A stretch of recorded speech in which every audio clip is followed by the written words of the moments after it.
સુરત વાસીઓના આરોગ્ય સાથે ચેડા કરનારો સામે સુરત મહાનગરપાલિકાના આરોગ્ય વિભાગે લાલ માંગ કરી છે। સુરત મહાનગરપાલિકાના ફૂડ ઇન્સ્પેક્ટરોને વિભાગ દ્વારા હાથ ધરેલી કડક તપાસમાં શહેરના 3 મોટી ખાણીપીણીની સંસ્થાઓને ઘી અને માવાના નમૂના ફેલ જાહેર કરવામાં આવ્યા છે। સુરતીઓના આરોગ્ય સાથે ચેડા કરનારો સામે સુરત મહાનગરપાલિકાના આરોગ્ય વિભાગે લાલ માંગ કરી છે। ત્યારે સુરત મહાનગરપાલિકાના આરોગ્ય વિભાગની ટીમે સુરતના વરાછા રોડ પર સરદાર સ્મૃતિ ભવનની સામે આવેલા ગોપાલ ટ્રેડર્સ નામની પેઢીમાંથી અમૂલ પ્યોર ઘીનો નમૂનો લેવાયો હતો।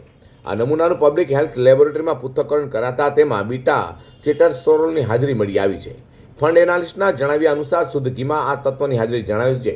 તેમાં વનસ્પતિજન્ય તેલની ભેળસેળ કરાઈ છે।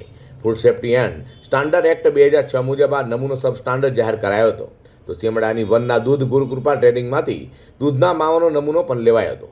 લેબોરેટરી રિપોર્ટમાં નમૂનો પણ ધોરણ મુજબનો જોવા મળ્યો નથી। આ માવામાં ફેટ ચરબીનું પ્રમાણ નિર્ધારિત ધારાધોરણ કરતાં ઓછું મળી આવ્યું છે। તો ભટ્ટાર વિસ્તારની શ્રીજી ઘી પાર્લરમાંથી પ્યોર ઘી ઓફ દેશી કાઉ વરોણું ઘીનો નમૂનો લેવાયો હતો। તપાસમાં નમૂનો માત્ર સબ સ્ટાન્ડર્ડ નહીં પરંતુ અનસેફ એટલે કે આરોગ્ય માટે જોખમી જાહેર થયો છે। મારું નામ B R Bhatt, food safety officer, Surat મહાનગરપાલિકા।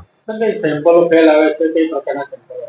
Deputy commissioner health and hospital સાહેબ અને આરોગ્ય અધિકારી સાહેબની સીધી સૂચનાના માર્ગદર્શન હેઠળ સુરત મહાનગરપાલિકાના ફૂડ વિભાગ દ્વારા અલગ અલગ ઝોનોમાં સુરત શહેરમાં ખાદ્ય ચીજોનું ઉત્પાદન, વેચાણ, સંગ્રહ કરતી અલગ અલગ સંસ્થાઓમાંથી અલગ અલગ નમૂનાઓ લેવામાં આવે છે અને તેને પૃથ્થકરણ અર્થે લેબોરેટરીમાં મોકલવામાં આવે છે।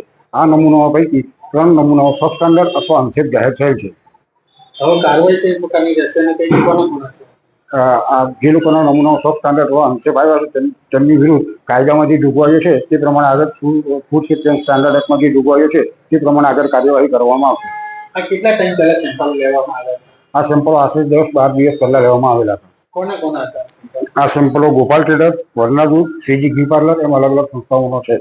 સુરત મહાનગરપાલિકાના જનસંપર્ક વિભાગે જણાવ્યું છે કે ફૂડ સેફ્ટી એક્ટ 2006ના નીતિ નિયમોનું ઉલ્લંઘન કરનારા 3 એકમો સામે કડક કાયદાકીય કાર્યવાહી હાથ ધરાશે।